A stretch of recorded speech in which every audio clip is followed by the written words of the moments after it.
The stars had never seemed so cold.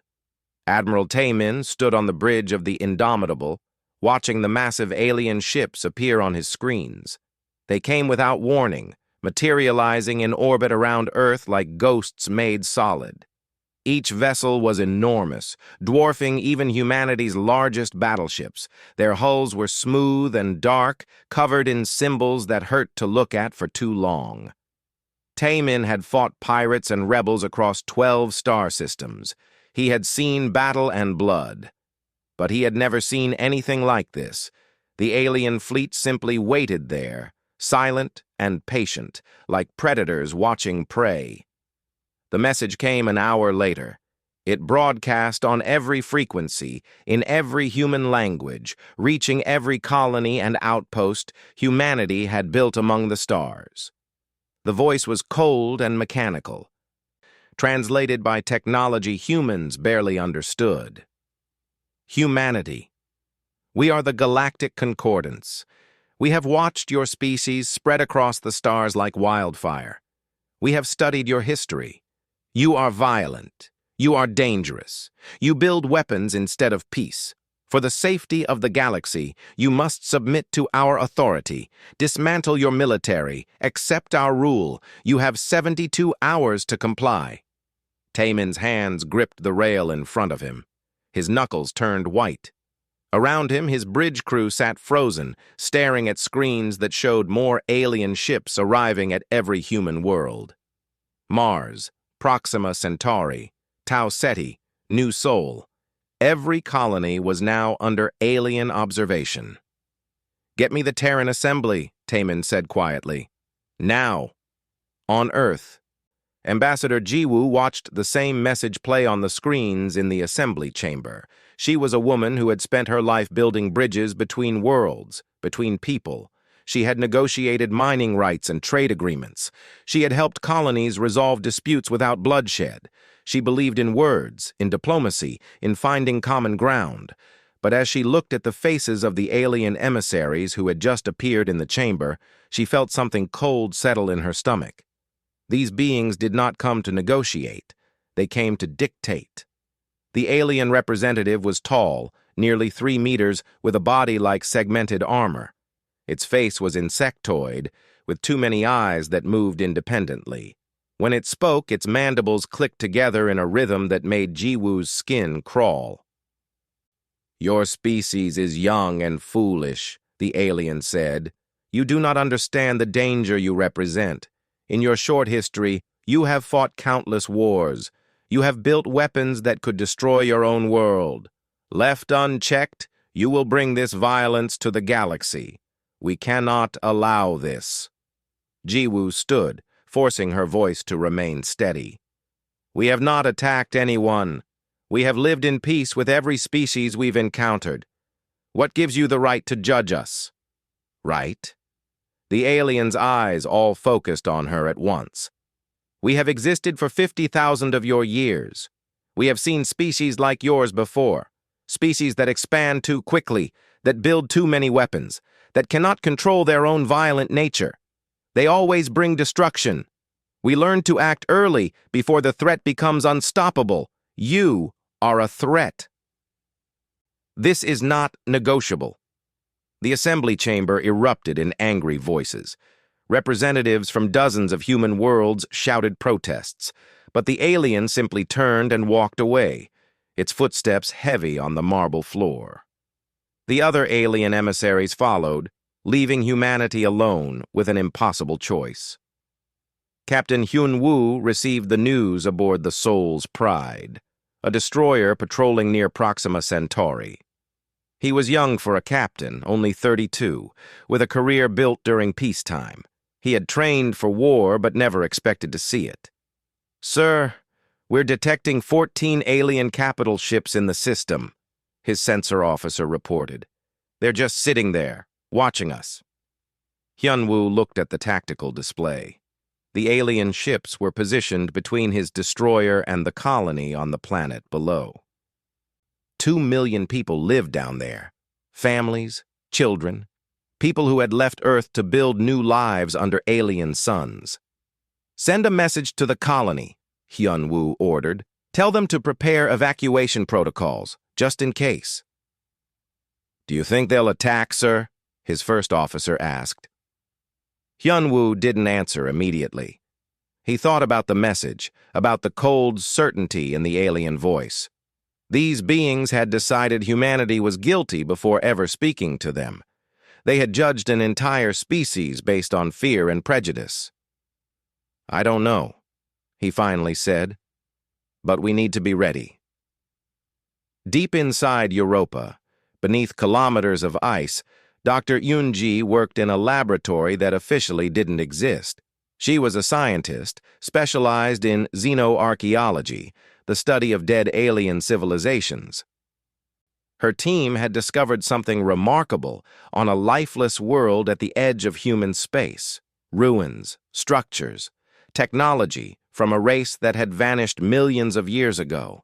The artifacts they had recovered were beautiful and terrifying. Crystalline structures that pulsed with internal light. Machines that seemed to operate without any visible power source. Weapons, perhaps, though their true purpose remained mysterious. Yoon-ji had been studying the artifacts for 3 years. Progress was slow. The technology was so far beyond human understanding that every small discovery took months of work. But now, with alien warships hanging over every human world, she felt a desperate urgency. She placed her hand on one of the crystals. It was warm to the touch, humming with energy. Her instruments showed readings that made no sense. The artifact was responding to her presence, reacting to her touch in ways it never had before. "Doctor," her assistant called out, "you're getting an emergency summons from the assembly. They want all military research projects to report in." Yoon-ji pulled her hand away from the crystal. For just a moment, she had felt something. A connection, a presence. As if the ancient technology was alive and aware. "Tell them I need more time," she said softly. "Tell them I might have something. But I need more time to understand it." The 72 hours began to count down. Across human space, people watched the skies and waited. Soldiers reported to their posts. Colonists looked up at the alien ships and wondered if they would live to see another sunrise. The Terran Assembly debated through the night, voices raised in anger and fear. Some wanted to submit. The galaxy was vast, they argued, and humanity was small. Better to accept limited freedom than face annihilation. Others refused to bend. They had not come to the stars to kneel before anyone. Humanity had earned its place through courage and sacrifice. They would not surrender it without a fight. Admiral Tae-min waited aboard the Indomitable, weapons armed, crew at battle stations.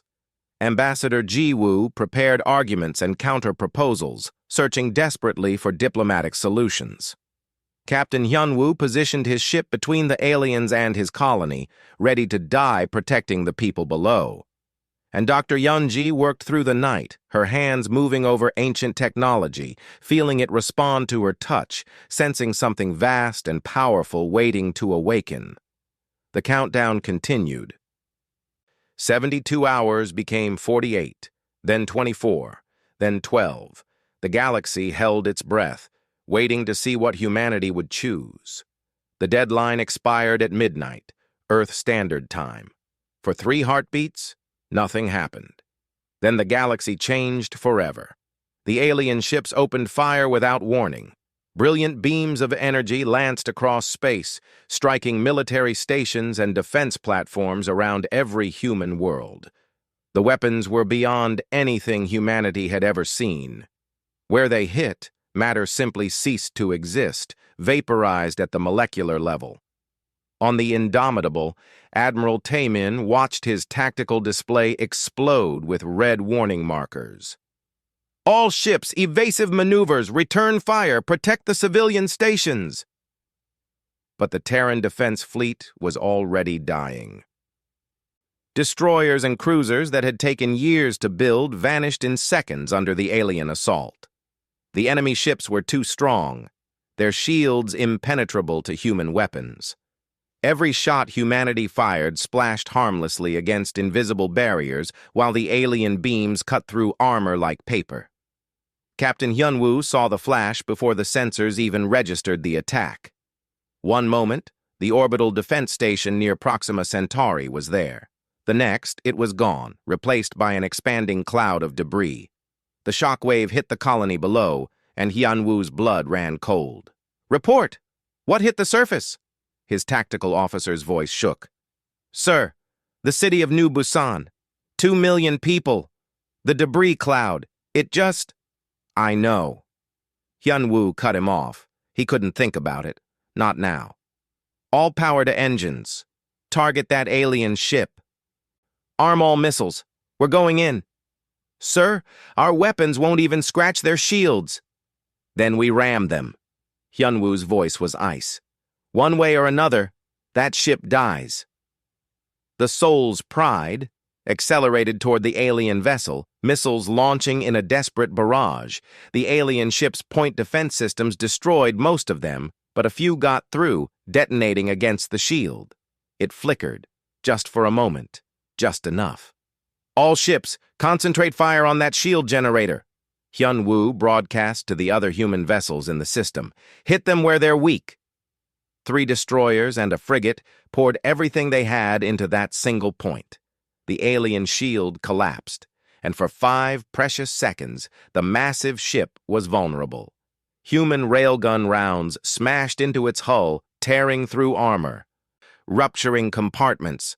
The alien vessel shuddered, listing to one side, but victory was brief. 2 more alien ships appeared, their beams cutting through space. The frigate exploded. 1 destroyer lost its engine section and spun away, dead in space. The Soul's Pride took a glancing hit that tore through the port side, killing 30 crew members in an instant. "Abandoned ship!" someone screamed over the comm. "Negative!" Hyunwoo pulled himself up from where the impact had thrown him. Blood ran down his face from a cut on his forehead. "We hold the line! Get me damage control!" Across human space, the story was the same. Brave defiance met with overwhelming force. The aliens were not just defeating humanity, they were crushing them, demonstrating the futility of resistance. In 3 hours, the Terran Defense Fleet lost 60% of its ships. Thousands died. Millions more cowered in shelters as orbital bombardments turned military installations into craters. On Earth, Ambassador Jiwoo stood in the emergency command bunker beneath the lunar surface.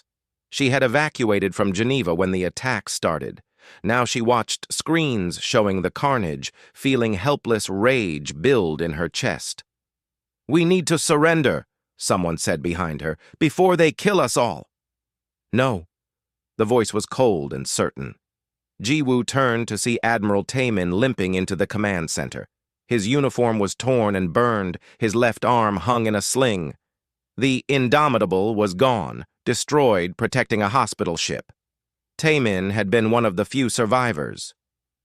"Admiral, we can't win this." "No," Taemin agreed. "Not with conventional weapons, but we have something else. Something they don't know about." He brought up a file on the main screen. Classified. Black-level clearance. Jiwoo had heard rumors, but never seen the actual data. Her eyes widened as she read. "Ancient technology? You want to use weapons we barely understand?" "Do we have a choice?" Taemin asked. "They're not accepting surrender. They're not here to conquer. They're here to destroy us. If we do nothing, humanity ends." Deep on Europa, Dr. Yoonji worked frantically as explosions rocked the ice above her laboratory. The aliens had found the research station. They were coming. "Doctor, we need to evacuate," her assistant shouted over the alarms. "Not yet, I'm so close. The artifacts are responding. They recognize something in us, in human neural patterns. It's like they were meant for us." Her hands flew over controls, directing scanners at the crystalline structures. The ancient race. I think they were similar to humans. Or maybe they seeded life in this region of space. These artifacts aren't just weapons. They're a legacy, a test. Another explosion, closer now. The lights flickered. Yunji could hear weapons fire echoing through the corridors. The aliens were in the facility. "We have to activate it now," she said, "or never." She placed both hands on the largest crystal. It pulsed beneath her touch, warm and alive. Energy flowed up her arms, into her mind. For a moment she saw everything. The universe spread out before her consciousness. Stars and planets and the vast dark between them. She felt the presence of the ancient race, their final message encoded in the technology they left behind. "Are you worthy?" "Yes," Yunji whispered. "We have to be." The artifact blazed with light. Power surged through the laboratory, through the facility, through the ancient installations buried on dozens of worlds throughout human space. Systems dormant for millions of years woke up. Energy signatures bloomed across sensors all over the solar system. On Earth's moon, Admiral Taemin felt it, a pulse that resonated in his bones. He looked at the tactical display and saw new contacts appearing. Not ships, something else. Ancient stations, weapons platforms, defense networks that predated humanity by eons. "What in God's name?" someone breathed. Jiwoo stared at the screens. "The artifacts! She did it! Dr. Yunji activated them." The emergency comm crackled. "This is Dr. Yunji. I've established a connection with the ancient network, but it needs interface subjects, people willing to merge their consciousness with the system. It's dangerous, it might be fatal, but it's the only way to control this power." Taemin didn't hesitate. "I volunteer." "Admiral, you're wounded." "I said I volunteer." He looked at Jiwoo. "We need leaders to take this burden, not just soldiers. It has to be people who understand what we're protecting, what we're willing to become, to save it." Jiwoo closed her eyes. She thought of her family, her parents in Seoul, her sister in the Mars colony, the millions depending on them to find a way through this nightmare. "I'll do it too," she said quietly. Others stepped forward. A young pilot named Jae-hoon, who had lost his entire squadron. A commander named So-ra, who had watched her ship burn. An engineer named Min-seo, who understood the technology better than most. A medic named Bo-ra, who had treated the wounded and seen too much death. 8 volunteers. 8 humans willing to risk everything. They were transported to Europa through a war zone, dodging alien patrols. When they arrived, the facility was in ruins, but the artifacts remained intact, pulsing with that strange inner light. Dr. Yunji met them in the chamber deep beneath the ice. She looked exhausted, her eyes haunted. "I won't lie to you. I don't know what this will do to you. The interface is invasive. It will change you. You might not survive. You might not come back human." "Tell us what we need to do," Taemin said simply. One by one, they entered the interface chambers. Crystalline structures surrounded them, pressing close, almost intimate. Yunji activated the sequence. The artifacts began to hum, a sound felt more than heard. Admiral Taemin gasped as the connection took hold. His consciousness exploded outward, expanding beyond his body, beyond the chamber, beyond Europa. He could feel the solar system spread out around him like a living thing. Every ship, every asteroid, every electromagnetic pulse. It was overwhelming, agonizing, transcendent. He was still Taemin. But he was also something more, something vast, something ancient had been waiting in these crystals for millions of years, and now it recognized humanity as its inheritors. The other 7 felt it too. Their minds linked together, amplified through the ancient network. They became a chorus, 8 voices singing as one. And humanity had its answer to the galactic concordance. The awakened humans opened their eyes, and those eyes blazed with power older than civilizations. Admiral Taemin stood in the interface chamber, but standing was the wrong word. His body was there, feet on the floor, but his consciousness stretched across space like a web of light.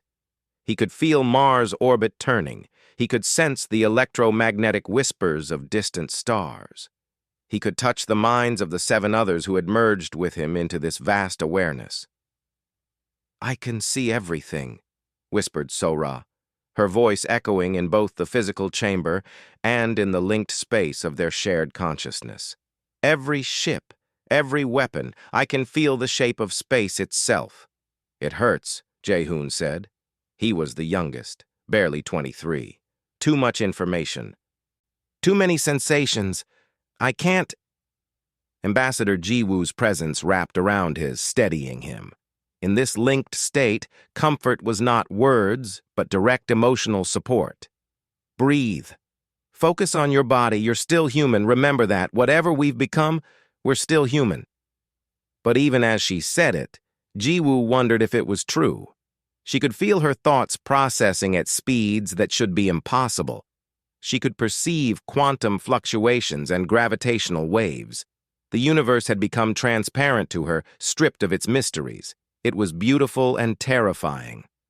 Dr. Yoon-ji monitored their vital signs from outside the chamber. "Neural activity is off the charts. Your brain patterns are synchronizing. You're becoming a network yourselves. How do you feel?"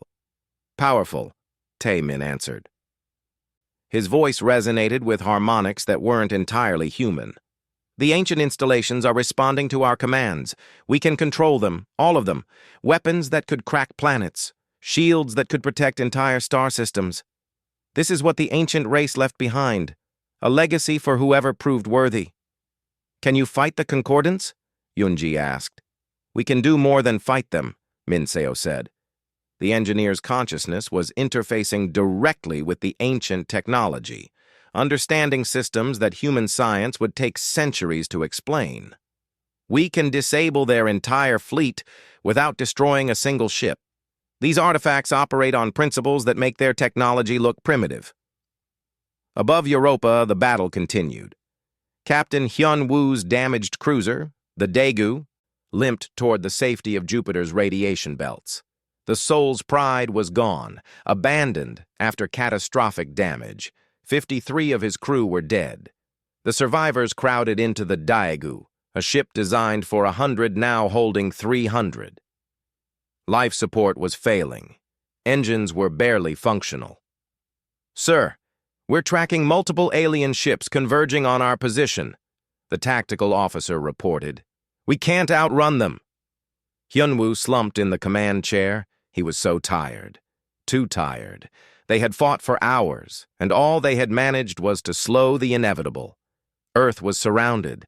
Mars was under bombardment. The colonies were falling one by one. "All hands," he said over the ship-wide comm. "It's been an honor serving with you.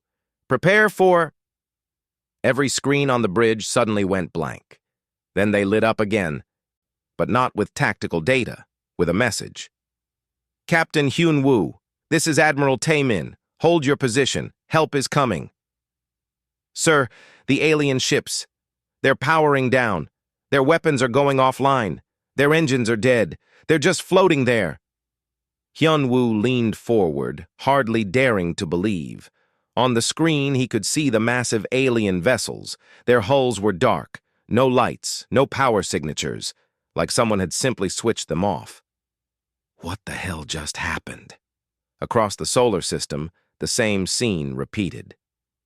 300 Concordance capital ships, unstoppable moments before, were now helpless metal shells drifting in space. Their weapons were dead. Their shields were gone. Their life support was offline. In the interface chamber, the 8 awakened humans worked in perfect synchronization. Their consciousness flowed through the ancient network, touching every alien ship, every system, every power source. They manipulated energy at the quantum level, creating null fields that rendered the enemy technology inert. "Don't kill them," Jiwoo said. The others could feel her compassion even through the link. "Disable them, but don't kill. We're not monsters. Agreed, Taemin said. We defend ourselves, but we don't become executioners. The Concordance fleet's flagship hung in orbit above Earth, dark and silent. Inside, Commander Vorthak struggled to understand what had happened. His tactical displays were dead. His weapons wouldn't respond. Even the lights were out, leaving only emergency systems running on backup power. "What are these humans?" he whispered to himself. Then a voice spoke directly into his mind. Not over a comm, not through any technology he recognized. The words simply appeared in his thoughts, clear and undeniable. "You came to judge us. You called us dangerous. You said we were too violent to be allowed freedom. But you were the ones who fired first. You were the ones who killed millions without trial or mercy." Vorthak recognized the presence, Ambassador Jiwoo, but her consciousness was vast, amplified beyond anything he thought possible. "We have power now.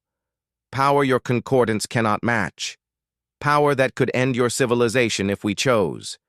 But we will not be like you. We will show the mercy you refuse to show us.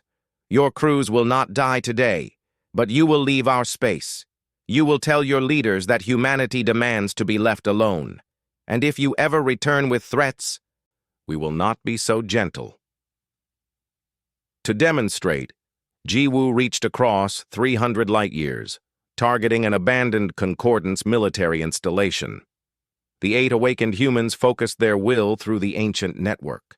Energy gathered, folded through space-time, and manifested as a beam of pure force that traveled instantaneously across the galaxy. The installation exploded, its destruction visible to Concordance sensors across their entire territory. The message was clear. Distance was no protection. Nothing in the Concordance arsenal could stop this power. Vorthak felt fear for the first time in his long military career. These humans had become something unprecedented, something that violated every rule the Concordance had established about the use of ancient technology. Species that tried to interface with such artifacts died or went mad. It was impossible for them to maintain their sanity, much less their identity, but these 8 had not only survived, they had thrived. They controlled the ancient network with precision and restraint that seemed impossible. The Concordance had created their own worst nightmare by attacking humanity. In the command bunker on Earth's moon, human military officers watched their screens in stunned silence. The alien fleet was dead in space. The bombardment had stopped, and their people, 8 volunteers, had become something else. Something powerful enough to fight gods.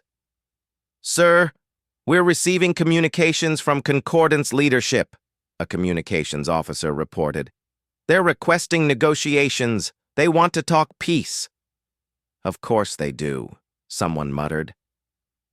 Dr. Yunji monitored the 8 awakened humans' neural patterns with growing concern. The interface was stable for now, but she could see changes happening at the cellular level. Their brains were being rewritten, their neural structures evolving into something new. The ancient technology wasn't just giving them power, it was transforming them. She had seen this pattern in her studies of the ancient ruins.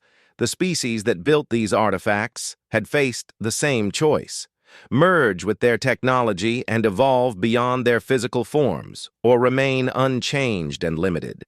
They had chosen evolution. They had transcended into something beyond flesh and blood. And now 8 humans were on the same path. Every hour they stayed connected, they became less human and more something else. In a year, maybe less, they might not be recognizable as human at all. "Should I tell them?" Yunji wondered aloud.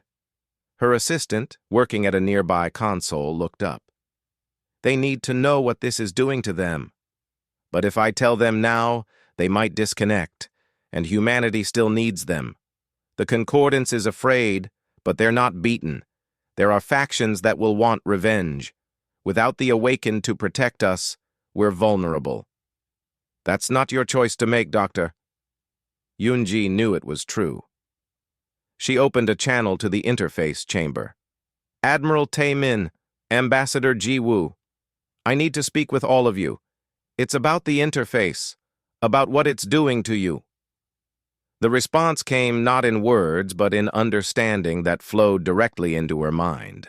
They already knew. Somehow, through their link with the ancient technology, they had sensed the changes happening to them. They knew they were transforming into something post-human, and they had decided to stay connected anyway, for now, because humanity needed protectors, and they were the only ones who could fulfill that role. But Eunji could feel their fear beneath the surface. They were losing themselves, bit by bit, memory by memory, emotion by emotion. They were becoming powerful, but they were also becoming alien to their own species. The question was how long they could hold on to their humanity before the transformation was complete. Outside the interface chamber, alarms began to sound. Sensors detected movement on the surface.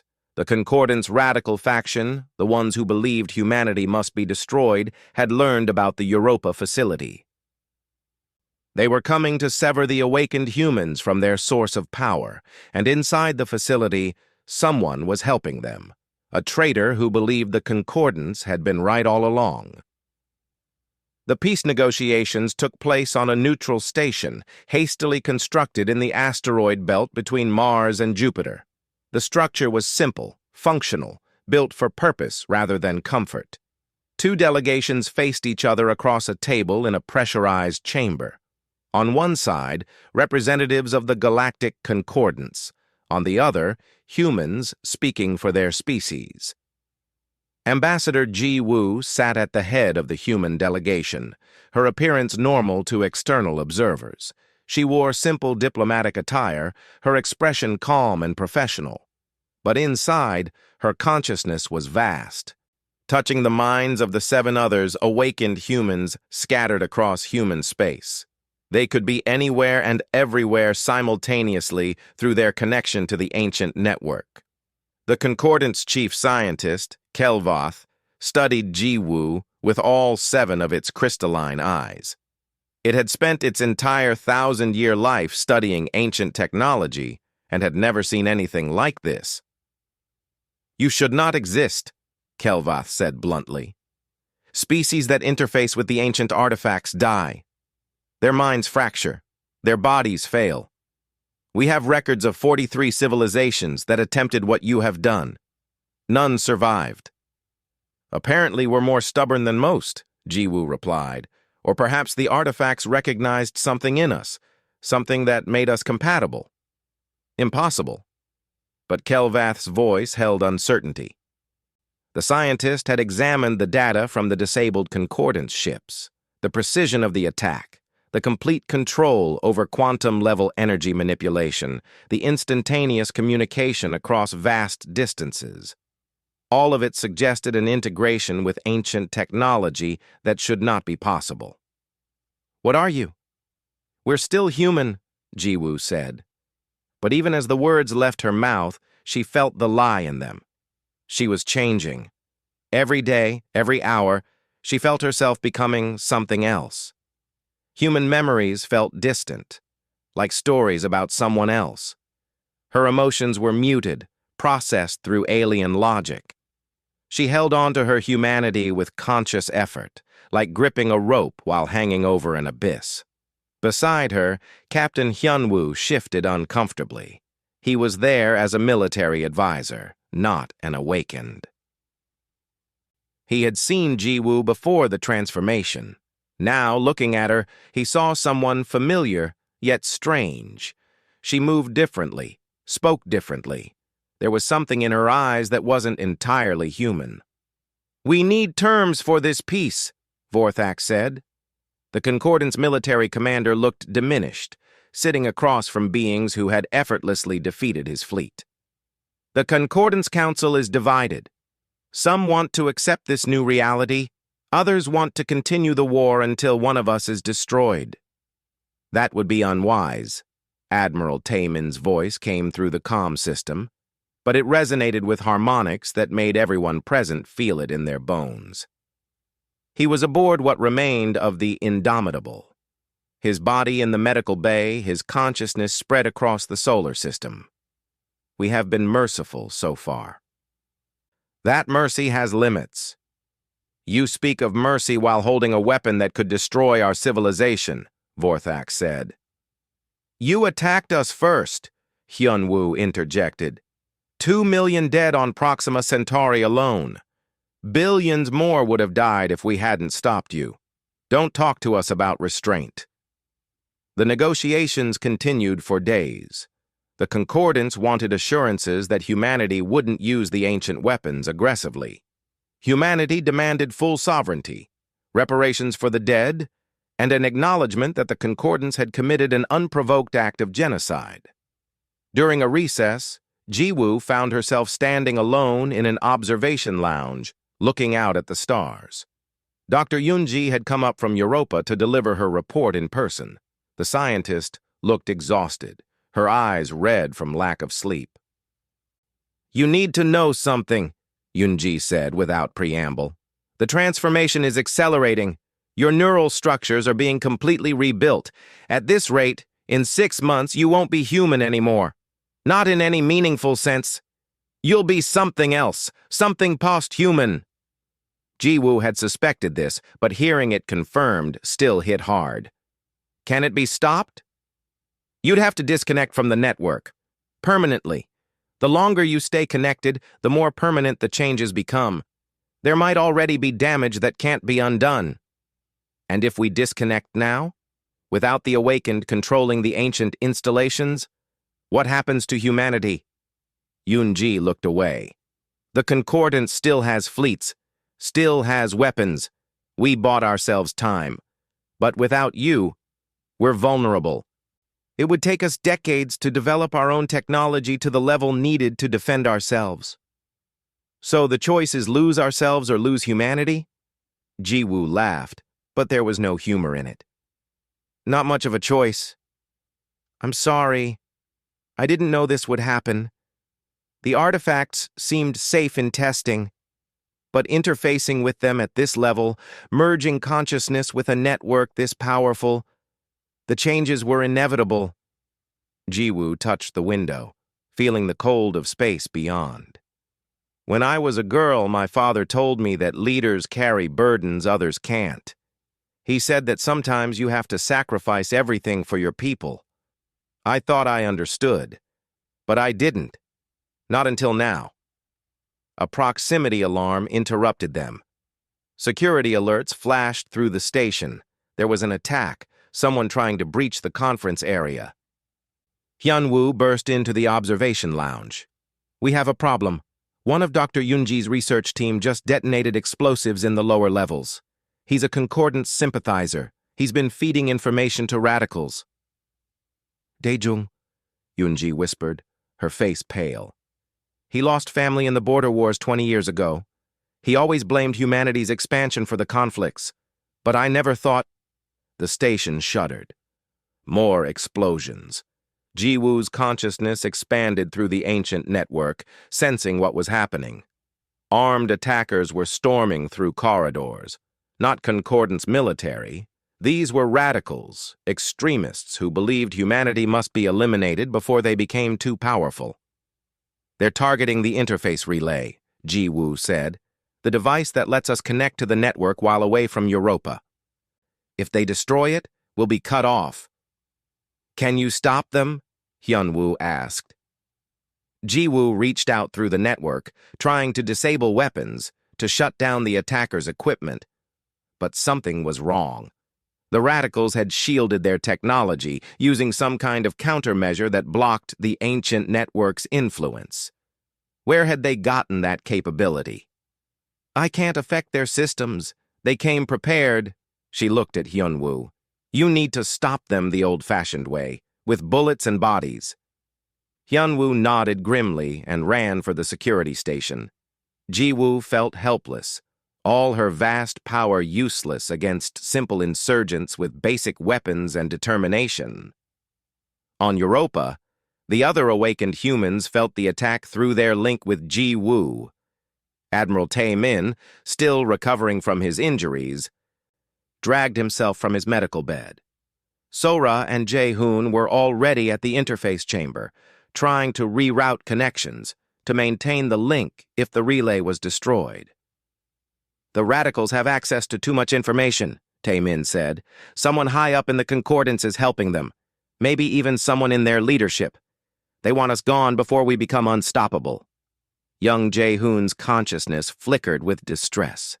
He was the most transformed of the 8, his thoughts barely human anymore. "I can feel them.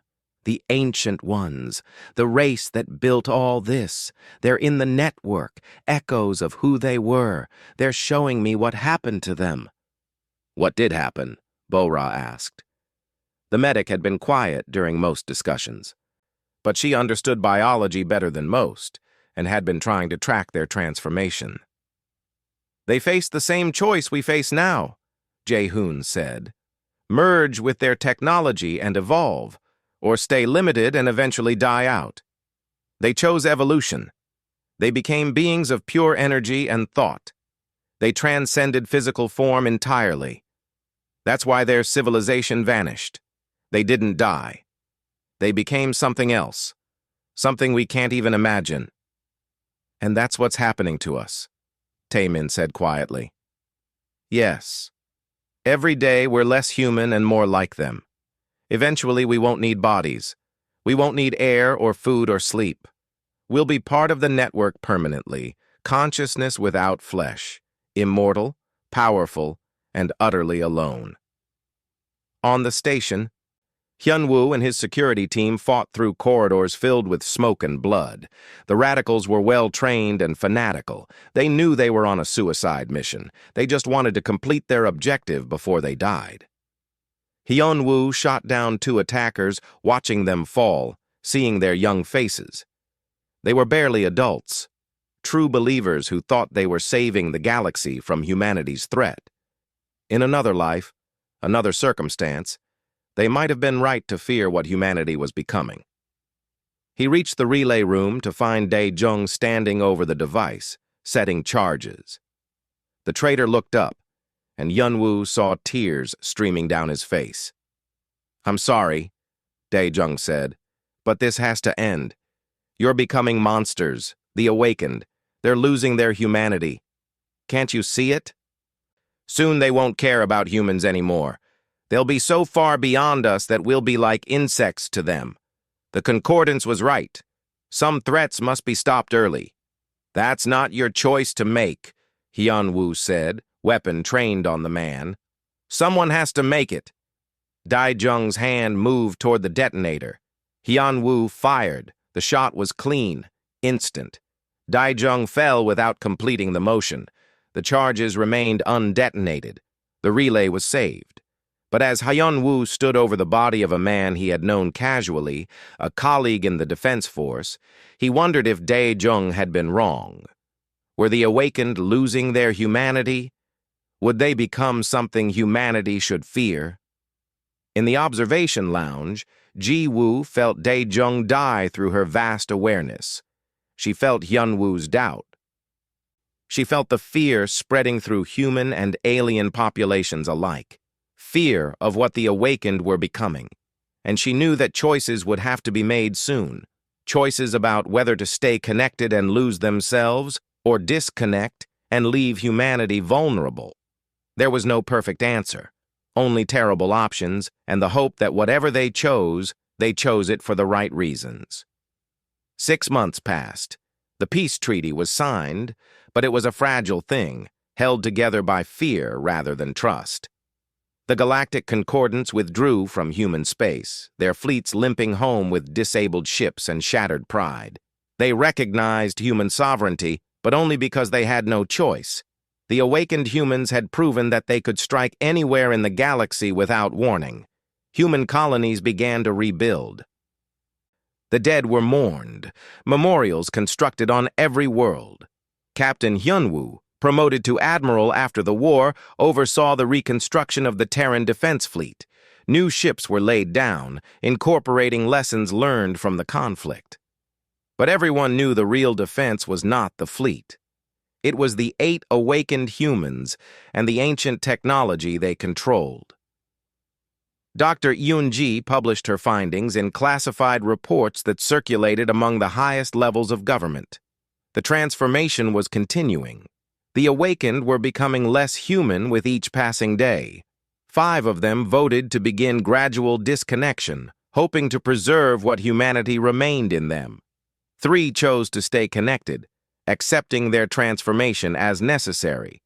Admiral Taemin was among those who chose to disconnect. His consciousness had touched infinity, and now he was trying to squeeze it back into the confines of a human brain. It was agonizing. He could feel his vast awareness shrinking, his ability to perceive the universe diminishing. But he could also feel human emotions returning, simple feelings he had almost forgotten. Ambassador Ji Woo also disconnected, though the process left her changed forever. She retained enhanced abilities, a shadow of what she had possessed. She could still sense electromagnetic fields and process information faster than normal humans. But she was recognizably herself again, no longer the vast presence that had negotiated with the Concordance. Jae-hoon, So-ra, and Min Seo chose to remain connected. Jae-hoon especially had transformed so completely that disconnection might have killed him. His consciousness existed simultaneously across the entire ancient network. He barely inhabited his body anymore, using it only when necessary to interact with humans who could not touch minds with him. "I'm not entirely human anymore," Jae-hoon admitted to Dr. Yoon-ji during one of her regular examinations. His voice had taken on harmonics that hurt to hear. "But I'm not entirely the ancient race either. I'm something new. Something in between, and I'm okay with that." "You're lonely," Yoonji observed. "You exist on a level where no one else can reach you." "Yes, but I chose this. We all did. Someone has to guard humanity. Someone has to make sure that what happened with the Concordance never happens again. If that means we sacrifice our humanity, then that's the price we pay." The galaxy settled into an uneasy equilibrium. Humanity expanded cautiously, aware that they were being watched. The Concordance maintained diplomatic relations, but kept their distance.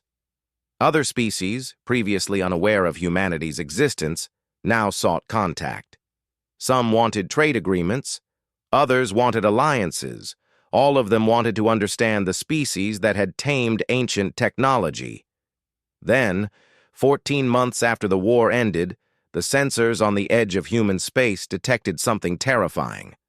A massive energy buildup deep in interstellar space in a region controlled by the Karathi, one of the Concordance's most militant member species. Admiral Hyun-woo was the first to receive the report. He was aboard the new flagship Invincible, conducting routine patrols near the outer colonies. The tactical officer's voice was shaking as she delivered the news. "Sir, we're detecting a weapon signature, ancient technology but corrupted, modified. It's charging for some kind of attack.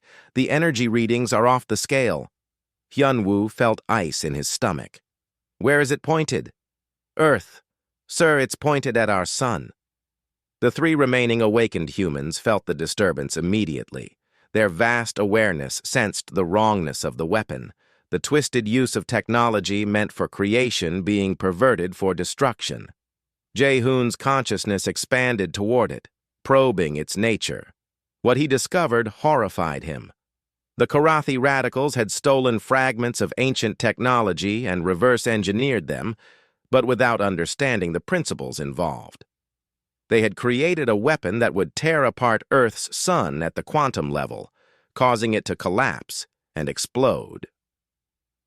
The entire solar system would be sterilized, 8 billion humans dead in an instant. "How long until it fires?" So-ra asked through their mental link. 3 hours, Min Seo responded. He was interfaced directly with the ancient installations, reading the energy patterns. "Maybe less, and I can't disable it remotely." They've shielded it against our influence. We'd have to physically reach it to stop it. It's 300 light-years away, Jae-hoon said. Even through the network, I can't project enough power across that distance to destroy it. I can sense it, but I can't touch it. On Earth, the Terran Assembly convened an emergency session. Admiral Taemin, still recovering from the disconnect process, stood before them. His enhanced abilities allowed him to understand what the Awakened were telling him, even if he no longer possessed their power. The weapon will destroy our sun. We can't evacuate 8 billion people in 3 hours. We can't even begin to evacuate them. If the sun goes, we die. All of us. His voice was flat, emotionless. After touching infinity, human extinction felt almost abstract. Can the Awakened stop it? Someone asked. Not at this distance, not without transforming completely. What does that mean? Taemin looked at the assembled representatives. It means they would have to give up the last remnants of their humanity, merge completely with the ancient network, become beings of pure consciousness. They would save us, but we would lose them. Forever. Across human space, the 3 awakened humans conferred through their mental link. They could feel the weapon charging, feel the twisted energy building toward catastrophe. They knew what they had to do. If we fully merge, Sora said, there's no coming back. We won't die, but we won't be human anymore. We'll become like the ancient race, consciousness without form. I know, Jae-hoon replied. He was already more ancient than human. For him, the transformation was almost complete. But what choice do we have? Let humanity die to preserve our own identity. That's not a choice. That's cowardice. I have family on Earth, Minseo said quietly. My sister, her children. I chose to stay connected to protect them. If I disconnect now to save myself, what was the point? What was any of this for? Admiral Taemin, monitoring from Earth, opened a channel to them. You don't have to do this. We can try to evacuate. We can... There's no time, Jae-hoon interrupted gently. You know there's no time. This is what we were meant for. This is why the ancient race left their technology behind, to test whether their inheritors were worthy, whether we would sacrifice everything to protect our people. This is the test. Ambassador Jiwoo, standing beside Taemin in the command center, felt tears running down her face. She had disconnected to preserve her humanity, but now she watched as 3 others gave up theirs completely to save the species. Tell them thank you. Tell them we'll remember. The 3 awakened humans didn't respond with words. Instead, they simply acted. Together, they released their hold on physical form and merged completely with the ancient network. Their bodies, far apart in space, collapsed simultaneously as their consciousness expanded beyond all boundaries. Jae-hoon, Sora, and Minseo ceased to exist as individuals. They became something greater, a unified presence that spanned the galaxy. Their awareness touched the weapon 300 light-years away, and they finally understood its nature completely. It was powerful, yes, destructive beyond measure. But it was also crude, a child's toy compared to the elegant technology of the ancients. They reached across space with thoughts that moved faster than light, and they simply changed the weapon.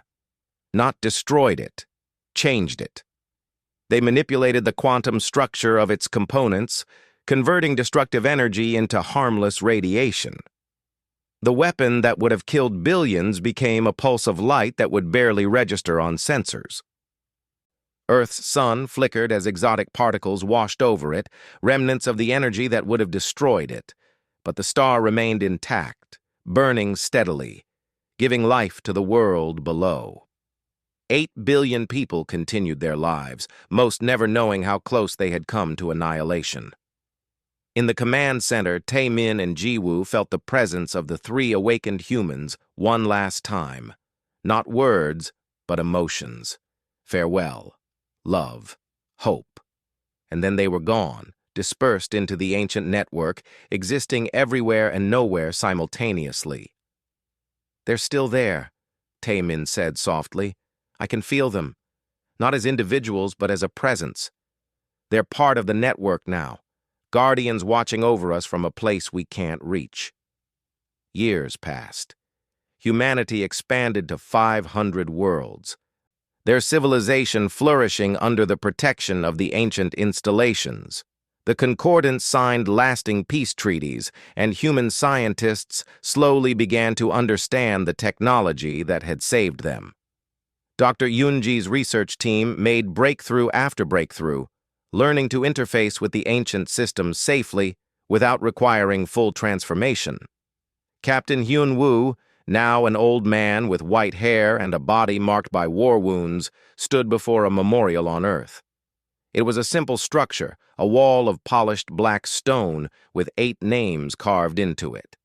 8 humans who had given everything to protect their species. 3 who had transcended entirely. 5 who had given up godhood to remain human. Beside the names were words chosen by Ambassador Ji Woo, now serving as Secretary General of the Terran Assembly. They stood between humanity and extinction. Some gave their lives. Others gave their humanity itself. We are here because they were willing to pay any price, bear any burden, become anything necessary to protect us. May we prove worthy of their sacrifice. Yunwoo placed his hand on the stone, feeling it warm beneath his touch. For a moment, just a moment, he felt something, a presence, a consciousness vast beyond measure but still containing echoes of the humans they had been. Jae-hoon, So-ra, Min-seo, they were still watching, still protecting, from a place beyond human understanding. "Thank you," Hyunwoo whispered. In the ancient network, spanning galaxies and dimensions, 3 presences stirred. They were no longer human, but they remembered being human. They remembered love and fear and courage. They remembered choosing to sacrifice everything so that others could live free. And they were content, because humanity had earned its place among the stars, not through conquest or domination, but through the willingness of a few to become something else so that the many could remain themselves. The Galactic Concordance had fired upon them, believing humans were too dangerous to be free. Humanity had struck back with irresistible force, but more importantly, they had chosen mercy over revenge, sacrifice over self-preservation, and wisdom over raw power.